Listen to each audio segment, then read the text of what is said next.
Hours ago, to me imagine a company so powerful it has its own army, not security guards, not a bouncer. I mean an army, hundreds of thousands, strong, bigger than many nations. Now imagine that company doesn't just influence governments. It becomes one. It collects taxes. It makes wars. It topples rulers. It rewrites economies. And it does all of this while wearing the most innocent disguise in history. A business plan.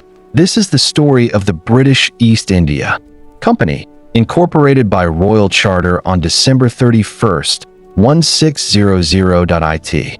Began as a trading venture and ended up acting as a major agent of British imperialism in India. And here's the modern question. We'll chase all the way down the rabbit hole. What happens when ambition outruns accountability? Breadcrumbs for the journey. How a spice business becomes a political machine, the switch that changes everything. Battle of Plassey, the revenue jackpot, Diwani. Writes after Battle of Buxar / Treaty of Allahabad, the moral abyss, extraction, famine, and near bankruptcy. The state tries to chain the monster. Regulating Act Government of India Act 1858 that lets begin where every villain begins, as something small and profitable. In 1600, the East India Company is born as a chartered trading company, built to exploit trade with East and Southeast Asia and later deeply involved in India at first.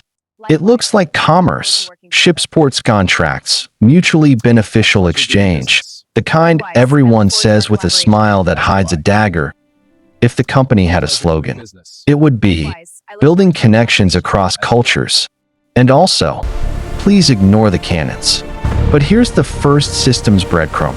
Trade in that era wasn't just buying and selling. It was diplomacy, fortification, and coercion.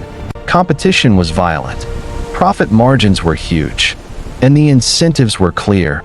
If you don't protect your trade, somebody else will take it. The company starts as a business that needs protection, and then it discovers something intoxicating. Protection can be monetized. Monetization can be weaponized. And weaponization can be legalized. That's the recipe for a corporate kingdom. Over time, the company becomes involved in politics and acts as an agent of British imperialism in India, especially from the early 18th century onward. And here's the moment the story changes genre. It stops being merchant adventure. It becomes state-building thriller, because the company increasingly maintains armed forces, its own military machine.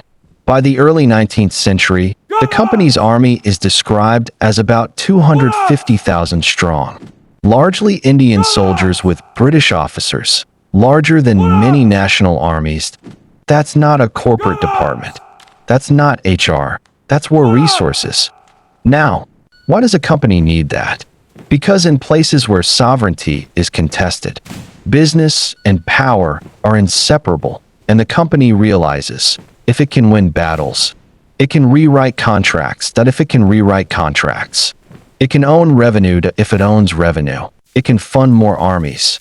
And once that loop starts, the loop does not stop because someone feels uncomfortable. June 23rd, 1757. Battle of Plassey. Britannica calls it decisive and says it marked the company's transformation from a mercantile presence into a military and political power in India. The company's forces under Robert Clive defeat the Nawab of Bengal, Siraj al-Dawla, and in the political aftershock, Mir Jafar is installed as Nawab. Britannica describes him colluding with British forces and not actively participating in the battle, enabling the outcome. This is where the villain arc becomes clear, because the company learns the oldest trick in power.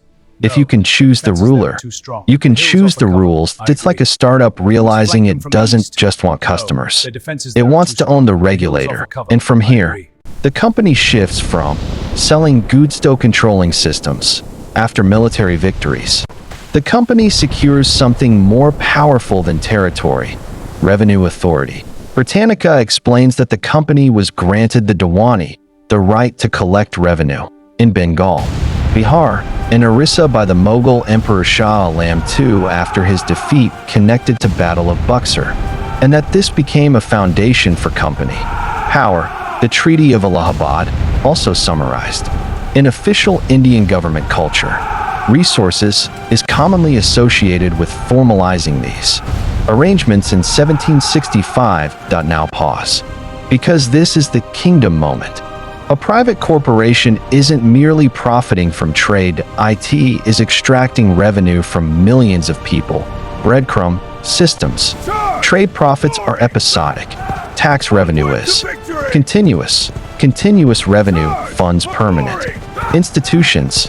Permanent institutions create sovereignty. So the company becomes something unprecedented at scale.